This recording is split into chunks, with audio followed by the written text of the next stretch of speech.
ವೀಕ್ಷಕರೇ 2026 GBA ಚುನಾವಣೆ ಲೆಕ್ಕಾಚಾರ ಕಾವು ದಿನದಿಂದ ದಿನಕ್ಕೆ ರಂಗೇರ್ತಾ ಇದೆ. ಎಲೆಕ್ಷನ್ ಕಮಿಷನ್ ಮತ್ತು ಸರ್ಕಾರಕ್ಕಿಂತ ಹೆಚ್ಚಾಗಿ ಆಕಾಂಕ್ಷಿಗಳು ಯಾರು ಅಭ್ಯರ್ಥಿಗಳಾಗಬೇಕು ತುಂಬಾ ದೊಡ್ಡ ಮಟ್ಟದಲ್ಲಿ ಲೆಕ್ಕಾಚಾರ ಮಾಡ್ಕೊಂಡವ್ರೆ. ನಮ್ಮ ಮುಂದಿನ ವಿಧಾನಸಭಾ ಕ್ಷೇತ್ರ ವಿಜಯನಗರ ಅಂದ್ರೆ ಕೃಷ್ಣಪ್ಪ ಅಂದ್ರೆ ವಿಜಯನಗರ ಶಾಸಕರು ಅವರೇ ಆಕ್ಚುಲಿ ಸಚಿವರಾಗಬೇಕಿತ್ತು ಈ ಸರ್ಕಾರದಲ್ಲಿ. ಅಪ್ಪ ಮಗ ಇಬ್ರು ಕಾಂಗ್ರೆಸ್ಗೆ ಒಂದೊಂದು ಸೀಟನ್ನು ಗೆಲ್ಸಿದ್ರು. ಪ್ರಿಯಾ ಕೃಷ್ಣ ಮತ್ತು ಎಂ ಕೃಷ್ಣಪ್ಪ ಅವರು ಮುಂದೆ ಕ್ಯಾಬಿನೆಟ್ ಎಕ್ಸ್ಪೆನ್ಷನ್ ಆದ್ರೆ ಖಂಡಿತವಾಗ್ಲೂ ಸಚಿವರಾಗ್ತಾರೆ. ವಿಜಯನಗರ ವಿಧಾನಸಭಾ ಕ್ಷೇತ್ರದ ಲೆಕ್ಕಾಚಾರ ವಿಧಾನಸಭೆಗೂ ಮತ್ತು ಬಿಬಿಎಂಪಿಗೂ ಹಿಂದೆ ನಡೆದಂತ ಬಿಬಿಎಂಪಿ ಚುನಾವಣೆಗೂ ವ್ಯತ್ಯಾಸ ಇದೆ. 2015ರ ಬಿಬಿಎಂಪಿ ಚುನಾವಣೆ ಒಟ್ಟು ಮೊದಲನೇದಾಗಿ ಹೇಳ್ಬೇಕಂದ್ರೆ ಬಿಬಿಎಂಪಿ ಅವಧಿಯಲ್ಲಿ ಒಟ್ಟು 8 ವಾರ್ಡ್ ಇತ್ತು ವಿಜಯನಗರದಲ್ಲಿ. ಇದೀಗ GBA ಅಂತ ಆದ್ಮೇಲೆ GBA ವ್ಯಾಪ್ತಿಯಲ್ಲಿ 13 ವಾರ್ಡ್ಗಳು ಬರುತ್ತೆ. 2010 ಮತ್ತು 15ರ ಚುನಾವಣೆ ಬಿಬಿಎಂಪಿ ಚುನಾವಣೆ ಆದಾಗ ಇಲ್ಲಿ ಎಂ ಕೃಷ್ಣಪ್ಪ ಅವರ ಶಾಸಕರು. 2015ರ ಬಿಬಿಎಂಪಿ ಚುನಾವಣೆಯಲ್ಲಿ ಬಿಜೆಪಿ 5 ಸ್ಥಾನ, ಕಾಂಗ್ರೆಸ್ 2, ಹಾಗೇನೆ ಸ್ವತಂತ್ರ ಅಭ್ಯರ್ಥಿ 1 ಸ್ಥಾನವನ್ನು ಗೆದ್ದಿದ್ರು. 2010ರ ಬಿಬಿಎಂಪಿ ಚುನಾವಣೆಯಲ್ಲಿ ಬಿಜೆಪಿ 6, ಕಾಂಗ್ರೆಸ್ 2, JDS ಖಾತೆಯನ್ನು ತೆರೆದಿರಲಿಲ್ಲ. 2023ರ ವಿಧಾನಸಭಾ ಚುನಾವಣೆ ವಿಚಾರಕ್ಕೆ ಬರೋದಾದ್ರೆ ಎಂ ಕೃಷ್ಣಪ್ಪ ಅವರು ಕಾಂಗ್ರೆಸ್ ಇಂದ 50.50% ಮತವನ್ನು ಪಡೆದ್ರೆ, ಬಿಜೆಪಿ ಅಭ್ಯರ್ಥಿ H. ರವೀಂದ್ರ 45.89% ಮತವನ್ನ ಅಂದ್ರೆ ಕಳೆದ ವಿಧಾನಸಭಾ ಚುನಾವಣೆಯಲ್ಲಿ.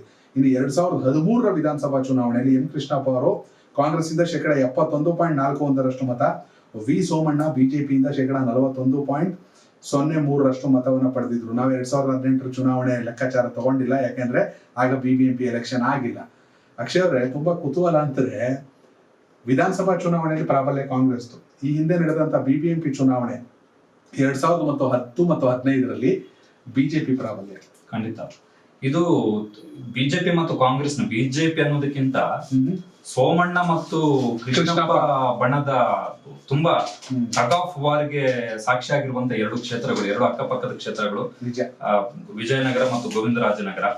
ನೀವು ಹೇಳ್ತಾ ಇದ್ರು ವಿಜಯನಗರಕ್ಕೆ ಹೋದಂತಹ ಸಂದರ್ಭದಲ್ಲಿ ಫುಲ್ಲು ಕೃಷ್ಣಪ್ಪ ಅವರ ಕಟೌಟ್ಗಳು, ಅವ್ರ ಮಗನ ಕಟೌಟ್ಗಳು, ಆ ಕಟೌಟ್ಗಳ ಜೊತೆಗೆ ಆ ಕಟೌಟ್ಗಳಲ್ಲಿ ಅವರಿಗೆ ಶುಭಾಶಯ ಕೋರಿರುವಂತದ್ದು ಹುಟ್ಟುಹಬ್ಬಕ್ಕೆ. ಕ್ಯಾಂಡಿಡೇಟ್ಗಳು ಎಲ್ಲರೂ ಕೂಡ ನೆಕ್ಸ್ಟ್ GBA ಎಲೆಕ್ಷನ್ ನ ಟಿಕೆಟ್ ಆಕಾಂಕ್ಷಿಗಳು.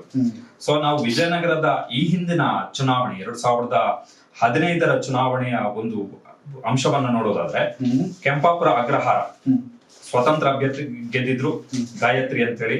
ವಿಜಯನಗರ ಶ್ರೀಲತಾ ಬಿಜೆಪಿಯಿಂದ ಗೆದ್ದಿದ್ರು. ಹೊಸಹಳ್ಳಿ ವಾರ್ಡ್ ನಿಂದ ಮಹಾಲಕ್ಷ್ಮಿ ಅವರು ಗೆದ್ದಿದ್ರು. Attiguppe doctor S. ರಾಜು ಅಂತ ಹೇಳಿ ಅವ್ರು ಗೆದ್ದಿದ್ರು, ಅವ್ರು ಕೂಡ ಬಿಜೆಪಿ. ಹಂಪಿನಗರ ಆನಂದ್ ಹೊಸೂರು ಅಂತ ಹೇಳಿ ಬಿಜೆಪಿಯಿಂದ ಗೆದ್ದಿದ್ರು. ಬಾಪೂಜಿನಗರ ವಾರ್ಡ್ ಅಜ್ಮಲ್ ಬೇಗ್ ಕಾಂಗ್ರೆಸ್ ನಿಂದ ಗೆದ್ದಿದ್ರು. ಗಾಳಿ ಆಂಜನೇಯ ದೇವಸ್ಥಾನ ವಾರ್ಡ್ ಏನಿದೆ ಅಲ್ಲಿಂದ ಉಮಾ ಎನ್ ಕಾಂಗ್ರೆಸ್ ನಿಂದ ಗೆದ್ದಿದ್ರು. ದೀಪಾಂಜಲಿ ನಗರ ವಾರ್ಡ್ ಅಲ್ಲಿಂದ ಅನುಪಮ ಧರ್ಮಪಾಲ್ ಅವರು ಬಿಜೆಪಿಯಿಂದ ಗೆದ್ದಿದ್ರು. ಸೊ ಇದು 2015ರ ಲೆಕ್ಕಾಚಾರಗಳು. ಇಲ್ಲಿ ವಿಚಿತ್ರ ಏನು ಅಂತ ಹೇಳಿದ್ರೆ, ಈ 2 ಕ್ಷೇತ್ರ ಗೋವಿಂದರಾಜನಗರದ್ದು ನಾವು ಸಪರೇಟ್ ಆಗಿ ಹೇಳ್ತೀವಿ. ಈ ಅಕ್ಕಪಕ್ಕದ 2 ಕ್ಷೇತ್ರಗಳದ್ದು ಇಂಪಾರ್ಟೆನ್ಸ್ ಏನು ಅಂತ ಹೇಳಿದ್ರೆ, ಇಲ್ಲಿ ಕಾರ್ಪೊರೇಟರ್ಗಳು ಸಿಕ್ಕಾಪಟ್ಟೆ ಪ್ರಬಲರಾಗಿದ್ದಾರೆ. ಈ 2 ಕಾನ್ಸ್ಟಿಟ್ಯೂನ್ಸಿಗಳಲ್ಲಿ ಬಿಜೆಪಿ ಕಾರ್ಪೊರೇಟರ್ ಅವರು ವಿಶೇಷ ಕಾರ್ಪೊರೇಟರ್ಗಳು ತುಂಬಾ ಇನ್ಫ್ಲೂಯೆನ್ಷಿಯಲ್ ಅಂತ ಹೇಳಿದ್ರೆ ಸಿಕ್ಕಾಪಟ್ಟೆ. ಈಗ ಫಾರ್ ಎಕ್ಸಾಂಪಲ್ ಗೋವಿಂದರಾಜನಗರ ಡೀಟೇಲ್ ಹೋದಾಗ ಹೇಳ್ತೀವಿ, ಈಗ ಉಮೇಶ್ ಶೆಟ್ಟಿ ಅವರು ಲಾಸ್ಟ್ ಎಲೆಕ್ಷನ್ ಗೆ ಕ್ಯಾಂಡಿಡೇಟ್ ಕೂಡ ಆದ್ರು, ಬಿಜೆಪಿಯ ಕ್ಯಾಂಡಿಡೇಟ್ ಕೂಡ ಆದ್ರು, ಕಾರ್ಪೊರೇಟರ್ ಆಗಿದ್ದಂತವ್ರು. ಸೊ ವಿಜಯನಗರ ವಸತಿ ಸಚಿವರಾಗಿದ್ದಂತವ್ರು ಹಿಂದೆ ಸಮ್ಮಿಶ್ರ ಸರ್ಕಾರದಲ್ಲಿ 2018 ಕುಮಾರಸ್ವಾಮಿ ಅವರ ಸರ್ಕಾರದಲ್ಲಿ ಸಚಿವರಾಗಿದ್ದಂತವ್ರು. ಯೋಗಿ ಅವರು ಹೇಳಿದ ಹಾಗೆ ಈ ಬಾರಿ ಒಕ್ಕಲಿಗ ಕೋಟಾದ ಅಡಿಯಲ್ಲಿ ಆಗ್ಲೇಬೇಕಿತ್ತು, ಸಚಿವರಾಗಿ ಆಗ್ಬೇಕಿತ್ತು. ಯಾಕಂತ ಹೇಳಿದ್ರೆ ದೀರ್ಘಾವಧಿಯ ಶಾಸಕರು ವಿಜಯನಗರ ವಿಧಾನಸಭಾ ಕ್ಷೇತ್ರಕ್ಕೆ ಸಂಬಂಧಪಟ್ಟ ಹಾಗೆ ಸಾಕಷ್ಟು ನಿರೀಕ್ಷೆಯಲ್ಲಿದ್ದಾರೆ. ಬಹುಶಃ ರೀಶಫಲ್ ನ ಸಂದರ್ಭದಲ್ಲಿ ಬಹುಶಃ ಎಂ ಕೃಷ್ಣಪ್ಪ ಅವರಿಗೆ ಅವಕಾಶ ಸಿಗಬಹುದು. ಎಸ್, ಇಲ್ಲಿ ಖಂಡಿತವಾಗ್ಲೂ 8 ವಾರ್ಡ್ ಇದ್ದಿದ್ದು 13 ಆಗಿದೆ. ವಾರ್ಡ್ಗಳನ್ನ ಹೇಳ್ತಾ ಹೋಗ್ಬಿಡ್ತೀನಿ. ಅತ್ತಿಕುಪ್ಪೆ ಹಿಂದುಳಿದ ವರ್ಗ A, ಹಂಪಿನಗರ ಹಿಂದುಳಿದ ವರ್ಗ B, ಹೊಸಹಳ್ಳಿ ಹಿಂದುಳಿದ ವರ್ಗ A, ಆದಿಚುಂಚನಗಿರಿ ವಾರ್ಡ್ ಸಾಮಾನ್ಯ ಮಹಿಳೆ, ವಿದ್ಯಾರಣ್ಯ ನಗರ ಹಿಂದುಳಿದ ವರ್ಗ A ಮಹಿಳೆ, KP ಅಗ್ರಹಾರ ಹಿಂದುಳಿದ ವರ್ಗ A ಮಹಿಳೆ, ಸಂಗೊಳ್ಳಿ ರಾಯಣ್ಣ ವಾರ್ಡ್ ಪರಿಶಿಷ್ಟ ಪಂಗಡ ಮಹಿಳೆ, ಬಾಪೂಜಿನಗರ ಹಿಂದುಳಿದ ವರ್ಗ A, ಕೃಷ್ಣದೇವರಾಯ ವಾರ್ಡ್ ಪರಿಶಿಷ್ಟ ಜಾತಿ ಮಹಿಳೆ, ಗಾಳಿ ಆಂಜನೇಯ ಸ್ವಾಮಿ ದೇವಸ್ಥಾನ ವಾರ್ಡ್ ಸಾಮಾನ್ಯ ಮಹಿಳೆ, ಮುನೀಶ್ವರ ಬ್ಲಾಕ್ ಸಾಮಾನ್ಯ ಮಹಿಳೆ, ಆವಲಹಳ್ಳಿ ಹಿಂದುಳಿದ ವರ್ಗ A ಮಹಿಳೆ, ಹಾಗೇನೆ ಕೊನೆಯದಾಗಿ ದೀಪಾಂಜಲಿ ನಗರ ಸಾಮಾನ್ಯ. ಅಕ್ಷಯ್ ಅವರ ಇಲ್ಲಿ ಒಂದು ಗಮನಿಸಬೇಕಾಗಿರೋ ಸಂಗತಿ, ವಿಧಾನಸಭಾ ಚುನಾವಣೆಯಲ್ಲಿ ಕಾಂಗ್ರೆಸ್ ಪ್ರಾಬಲ್ಯ, ಕಳೆದ 2 ಬಿಬಿಎಂಪಿ ಚುನಾವಣೆಯಲ್ಲಿ ಬಿಜೆಪಿ ಪ್ರಾಬಲ್ಯ. ಆದ್ರೆ ಈಗ ಪ್ರೆಸೆಂಟ್ ಸೋಮಣ್ಣ ಅವರು ಕೇಂದ್ರ ಸಚಿವರು, ಅವರು ಪ್ರಾಬಲ್ಯ ಕೂಡ ಈ ಬಾರಿ ಚುನಾವಣೆಯಲ್ಲಿ ದೊಡ್ಡ ಮಟ್ಟಕ್ಕೆ ಇದ್ದೇ ಇರುತ್ತೆ.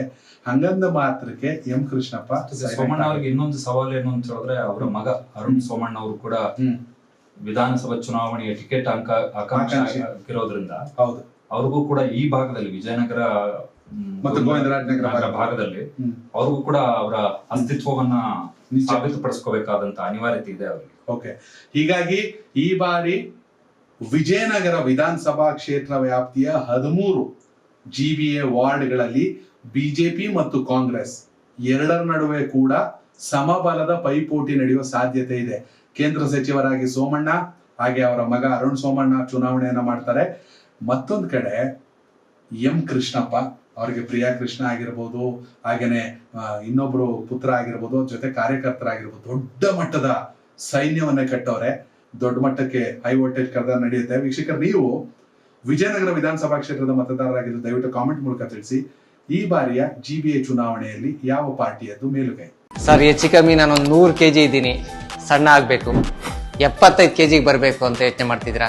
ನಮ್ಮ ಜೀನಿ ಸ್ಲಿಮ್ನ ಯೂಸ್ ಮಾಡಿ ಸೈಡ್ ಎಫೆಕ್ಟ್ ಇಲ್ದಂಗೆ ಆರಾಮಾಗಿ 75 kg ಬರ್ತೀರಾ. ಇಂತಹ ನೈಜ ಕುತೂಹಲ ಭರಿತ ಸುದ್ದಿಗಳು ನಿಮಗೆ ಸಿಗಬೇಕಂದ್ರೆ ರಾಜ್ಯದ ಪ್ರತಿಷ್ಠಿತ ಜನಪರ ಡಿಜಿಟಲ್ ಸುದ್ದಿ ಮಾಧ್ಯಮ ಪಬ್ಲಿಕ್ ಇಂಪ್ಯಾಕ್ಟ್ ಚಾನೆಲ್ ಅನ್ನು ಯೂಟ್ಯೂಬ್ನಲ್ಲಿ ಸಬ್ಸ್ಕ್ರೈಬ್ ಮಾಡ್ಕೊಳ್ಳಿ. ವಿಡಿಯೋ ಇಷ್ಟವಾದರೆ ಲೈಕ್ ಮಾಡಿ, ನಿಮ್ಮಿಷ್ಟದವರಿಗೆ ಶೇರ್ ಮಾಡಿ ನಮ್ಮನ್ನು ಪ್ರೋತ್ಸಾಹಿಸಿ. ಹಾಗೆಯೇ ಫೇಸ್ಬುಕ್ನಲ್ಲಿ ಪಬ್ಲಿಕ್ ಇಂಪ್ಯಾಕ್ಟ್ ಫಾಲೋ ಮಾಡೋದನ್ನು, ಇನ್ಸ್ಟಾದಲ್ಲಿ ಜೊತೆಯಾಗೋದನ್ನು ಮಿಸ್ ಮಾಡಬೇಡಿ. ಜಾಹೀರಾತು ಹಾಗೂ ಬಿಸ್ನೆಸ್ ಪ್ರಮೋಷನ್ಗಾಗಿ ಸಂಪರ್ಕಿಸಿ 9606037450 ಅಥವಾ 9353224116. ಇದು ಪಬ್ಲಿಕ್ ಇಂಪ್ಯಾಕ್ಟ್, ಜನಶಕ್ತಿಯೇ ನಿರ್ಣಾಯಕ.